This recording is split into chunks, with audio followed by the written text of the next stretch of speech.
ഈ വർഷം പല സംസ്ഥാനങ്ങളിലും നിയമസഭാ തെരഞ്ഞെടുപ്പ് നടക്കാനിരിക്കുകയാണ്. ഇത്തരമൊരു സാഹചര്യത്തിൽ 7 സംസ്ഥാനങ്ങളിലെ 13 സീറ്റുകളിൽ നടന്ന ഉപതെരഞ്ഞെടുപ്പ് ഫലം വളരെ പ്രധാനപ്പെട്ടതായി കണക്കാക്കപ്പെടുന്നു. അതിൽ പ്രതിപക്ഷ പാർട്ടികൾ തൂത്തുവാരുകയാണ് ചെയ്തത്. ലോക്സഭാ തെരഞ്ഞെടുപ്പിൽ BJPക്ക് കടുത്ത മത്സരം നൽകിയ പ്രതിപക്ഷ സഖ്യമായ ഇന്ത്യ സഖ്യം ഇന്നു പ്രഖ്യാപിച്ച ഫലങ്ങളിൽ മിന്നുന്ന വിജയമാണ് കാഴ്ചവെച്ചത്. 7 സംസ്ഥാനങ്ങളിലെ 13 നിയമസഭാ സീറ്റുകളിൽ പ്രതിപക്ഷ പാർട്ടികൾ 10 സീറ്റുകൾ നേടി മുന്നിലെത്തി. എന്നാൽ BJPക്ക് 2 സീറ്റിൽ മാത്രം തൃപ്തിപ്പെടേണ്ടി വന്നു. കോൺഗ്രസ്, തൃണമൂൽ കോൺഗ്രസ്, ആം ആദ്മി പാർട്ടി, DMK എന്നിവയാണ് പഞ്ചാബ്, ഹിമാചൽ പ്രദേശ്, ഉത്തരാഖണ്ഡ്, പശ്ചിമ ബംഗാൾ, മധ്യപ്രദേശ്, ബീഹാർ, തമിഴ്നാട് എന്നിവിടങ്ങളിൽ നടന്ന ഉപതെരഞ്ഞെടുപ്പുകളിൽ തങ്ങളുടെ സ്ഥാനാർത്ഥികളെ നിർത്തിയ ഇന്ത്യ സഖ്യത്തിലെ പാർട്ടികൾ.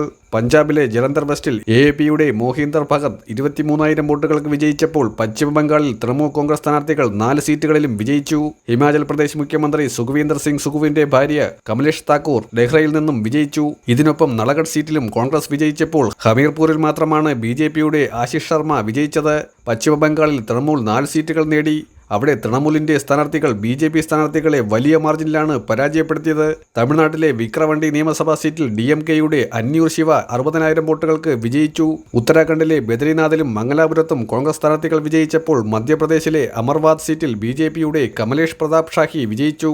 7 സംസ്ഥാനങ്ങളിലെ 13 നിയമസഭാ സീറ്റുകളിലേക്കുള്ള വോട്ടെണ്ണലാണ് ഇന്ന് നടന്നത്. 2024 ലോക്സഭാ തെരഞ്ഞെടുപ്പിൽ BJP 240 സീറ്റുകൾ നേടിയപ്പോൾ കോൺഗ്രസ് നേതൃത്വത്തിലുള്ള ഇന്ത്യ സഖ്യം പൊതു തെരഞ്ഞെടുപ്പിൽ NDAക്ക് കടുത്ത പോരാട്ടം കാഴ്ചവെക്കുകയും 232 സീറ്റുകൾ നേടുകയും ചെയ്തു. എന്നാൽ ലോക്സഭാ തെരഞ്ഞെടുപ്പിന് ശേഷം നടന്ന ഈ ഉപതെരഞ്ഞെടുപ്പുകളിൽ പ്രതിപക്ഷ പാർട്ടികൾ വീണ്ടും ശക്തമാകുന്ന സൂചനയാണ് നൽകുന്നത്. പല സംസ്ഥാനങ്ങളിലും ഈ വർഷം നടക്കാനിരിക്കുന്ന നിയമസഭാ തെരഞ്ഞെടുപ്പിന് ഈ ഫലം സ്വാധീനം ചെലുത്തും. അതായത് ഇനി വരാനിരിക്കുന്ന പല സംസ്ഥാനങ്ങളിലെയും തെരഞ്ഞെടുപ്പുകളിൽ ഇന്ത്യ സഖ്യത്തിന് തന്നെയായിരിക്കും മേൽക്കൈയെന്ന് ഇതോടെ വ്യക്തമായിരിക്കുകയാണ്. NDAയെ എല്ലാവരും കൈയൊഴിഞ്ഞു. ഏതു നിമിഷവും ഭരണം നഷ്ടപ്പെട്ടേക്കാമെന്ന അവസ്ഥയിലാണ് ഇപ്പോൾ BJP. പ്രാദേശിക പാർട്ടികൾ ഒരുമിച്ചതോടെ BJPയുടെ കളികളൊന്നും ഇനി വിലപ്പോകില്ല. ഇത് രാഹുൽ ഗാന്ധിയുടെ തന്ത്രത്തിന്റെ വിജയമാണ്. താമസിയാതെ തന്നെ കോൺഗ്രസിന്റെ നേതൃത്വത്തിലുള്ള ഇന്ത്യ സഖ്യം അധികാരത്തിലെത്തുന്ന കാഴ്ച വിദൂരമല്ല എന്നു തന്നെയാണ് കണക്കുകൾ സൂചിപ്പിക്കുന്നത്.